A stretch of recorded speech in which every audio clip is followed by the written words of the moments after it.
कक्षा 10 के विद्यार्थियों का आज की कक्षा में स्वागत है। प्यारे बच्चों, आज हम प्रश्नावली 5.3 के दूसरे प्रश्न की चर्चा करते हैं। प्रश्न है, नीचे दिए हुए योगफलों को ज्ञात कीजिए। यहाँ पर यह बात समझने की है बच्चों, क्योंकि यह प्रश्न समांतर श्रेणी से है, लेकिन सामान्यतया अगर आपको इस प्रकार का प्रश्न पूछा जाएगा तो सर्वप्रथम आप जांच करेंगे कि जो योगफल में हमें संख्याएं दी हैं वह किसी क्रम को फॉलो कर रही हैं या नहीं कर रही। तो जैसे कि हम देखते हैं 7 के बाद 10 से 1/2, तो 10 से 1/2 को हम 10.5 भी कह सकते हैं, यानी 7 के बाद 3.5 बढ़ के 10 से ही 1/2 हो गया। फिर उसके बाद 10 में अगर आप 10.5 में 3 जोड़ते हैं तो 13.5, और आधा और जोड़ते हैं यानी 3.5 जोड़ते हैं तो 14 है।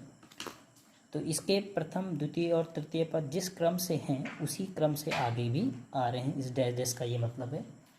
और अंतिम रूप में जिसे हमें जोड़ना है वो है 84। तो बीच में भी इसमें बहुत सारी संख्याएं होंगी, तो ये सभी संख्याएं समांतर श्रेणी में, तो अर्थात हमें समांतर श्रेणी के किन पदों का योगफल करना है, प्रथम पद, द्वितीय पद, तृतीय पद, डैश डैश डैश, और ये कौन से नंबर का पद है यह हमें नहीं पता है। तो हमें सबसे पहले ये पता करना पड़ेगा कि 84 जो है वह कौन से स्थान पर है। तो इसमें दो चीज़ ध्यान देने योग्य हैं। नंबर 1, दी गई संख्याएं समांतर श्रेणी में है कि नहीं है।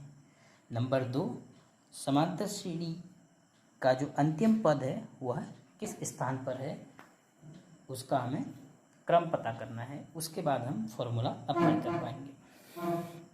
जैसे हम इसमें बात करते हैं, पहले और तीसरे की चर्चा हम करेंगे, दूसरा आप स्वयं फिर अभ्यास करेंगे उसका। तो 7 धन 10 सही 1/2 धन 14 धन डैश डैश डैश धन 84। अब हमें जो संख्याएं जोड़नी है, पहली 7 है, दूसरी 10.5 है, तीसरी 14 है। तो हमने ये पता किया, हम रफ में इसको यहाँ पर जांच सकते हैं कि जैसे हमने 10 से 1/2 में से 7 घटाया तो 10 दूनी 20 21/2 में से 7 घटाया तो 7 दूनी 14, 21 ऋण 14/2 बराबर 7/2। उसी प्रकार हमने 14 में से फिर 10 दूनी 20 21/2 घटाया तो 14 दूनी 28 ऋण 21/2, तो यह भी कितना आया, 7/2 आया। तो हम ये जान चुके हैं कि ये जो संख्याएं हैं समांतर श्रेणी में है। तो हमारे पास जो AP है वो AP क्या है, 7, 10 से 1/2, 14, डैश डैश डैश, और अंत में 84। अब यहाँ पर ध्यान देने योग्य बात यह है कि बच्चे जल्दीबाजी ना करें, 84 पदों का योग नहीं निकालना है। हमने पहले पता करना है कि ये जो 84 लिखा है यह कौन से स्थान पर है। तो हम मान लेते हैं कि माना, ऐसे प्रश्न हम 5.2 एक्सरसाइज में कर भी चुके हैं, माना AN बराबर 84। AN का व्यापक रूप A धन N ऋण 1 गुणा D बराबर 84। D हम रफ में प्राप्त कर चुके हैं 7/2, तो हम A का मान रखते हैं 7 धन N ऋण 1 गुणा 7/2 बराबर 84। अब चूँकि 7 पक्षांतर होके दाईं तरफ जाएगा, 7/2 बराबर 84 ऋण 7 बनेगा। 84 में से 7 घटाएंगे तो आपके पास मिलेगा 77। तो N ऋण 1 बराबर 77 हमें राइट हैंड में मिला, तो बट्टे में 2 है तो गुणा में पक्षांतर होने के बाद, और गुणा में 7 है तो ये बट्टे में। तो N बराबर 11 दूनी 22, 7 से ये 11 बार कैंसिल आउट हो गया, तो 11 दूना 22 धन 1 अर्थात n बराबर 23। तो हमें यह पता चल गया कि हमें 23 पदों का योगफल ज्ञात करना है। अब चूंकि हमें यहाँ पर प्रथम पद भी पता है, अंतिम पद भी पता है, तो हम यहाँ पर और आसान सूत्र का प्रयोग करेंगे। चूँकि SN बराबर एक फॉर्मूला आपको बताया था कि n/2 जब प्रथम पद और अंतिम पद पता होता है तो A धन AN।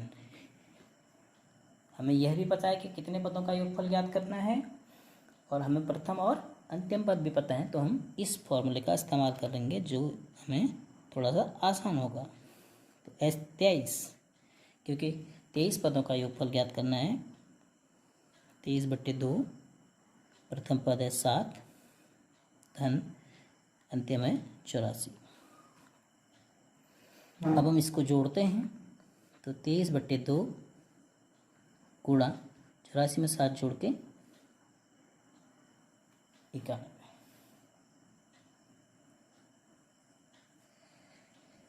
तो 2 से 91 कैंसिल आउट नहीं हो पा रहा है, तो आप सीधे भिन्न में ही इसका मान रखिए। 23 × 23, अब 23 नम करना है आपने, हासिल 2 है, 23 नम 23 दशम कर दीजिए आप 230, और उसमें से फिर 23 घटाएंगे तो 207। 207 में हासिल 2 जोड़ेंगे 209/2। तो इस प्रकार हमें जो प्रश्न दिया था कि 7, 10 से 1/2 14, इसी प्रकार आगे की संख्याओं को क्रम में रखते हुए 84 तक जोड़ना है, तो हमें जो योगफल मिलेगा वो मिलेगा 2093/2। तो ये आंसर हो गया फर्स्ट पार्ट का। अब इसके बाद हम तीसरे पार्ट की चर्चा कर लेते हैं।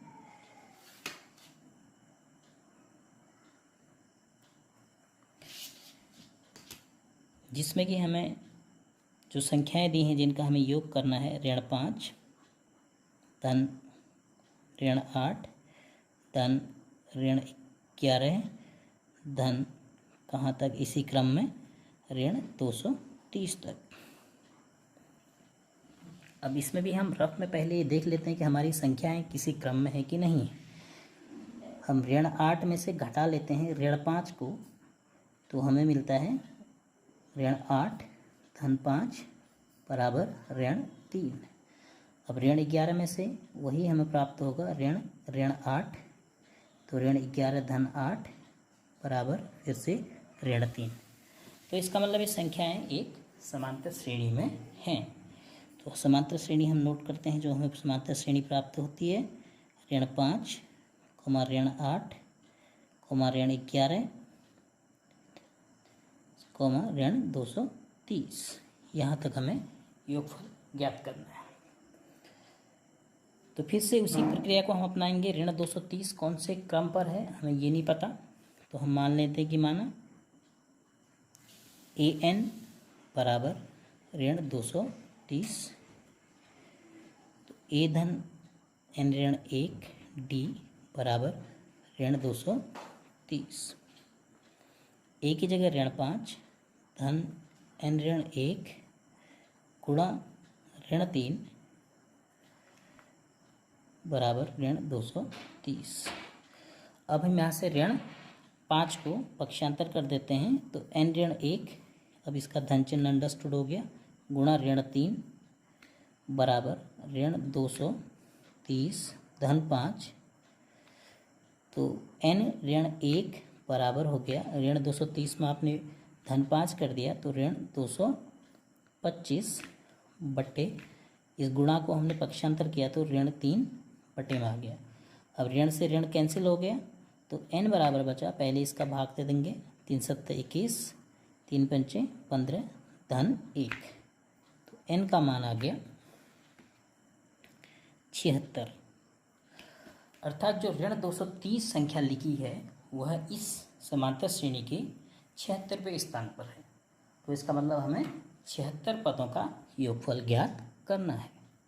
चूँकि एस एन बराबर एन बटे 2 ए धन ए एन, क्योंकि इस फॉर्मूले का इस्तेमाल करना यहाँ पर हमें आसान होगा। हमें अंतिम पद पता है, प्रथम पद पता है, और कितने पदों का योगफल ज्ञात करना है 76, वो भी पता है। तो n बटे 2 76, प्रथम पद ऋण 5 धन ऋण 230। अब आप यहाँ पर धन ऋण समझ रहे होंगे ऋण चिन्ह के साथ। यहाँ पर आपने 2 तियां 6, 2 अट्ठे 16 और कोष्टक में ऋण 5 ऋण 230, तो हो गया 38 गुणा ऋण 235। अब 38 और ऋण 235 को आप गुणा कर लीजिए। 235 गुणा 40,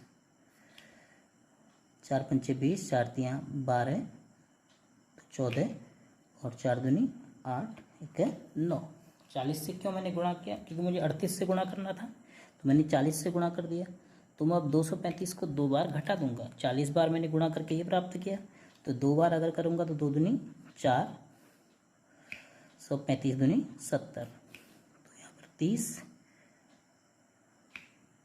यहाँ पर 30 बचा, और यहाँ पर 13, 13 में से 4 9, और यहाँ पर 8, तो कितना आया? ऋण 8930।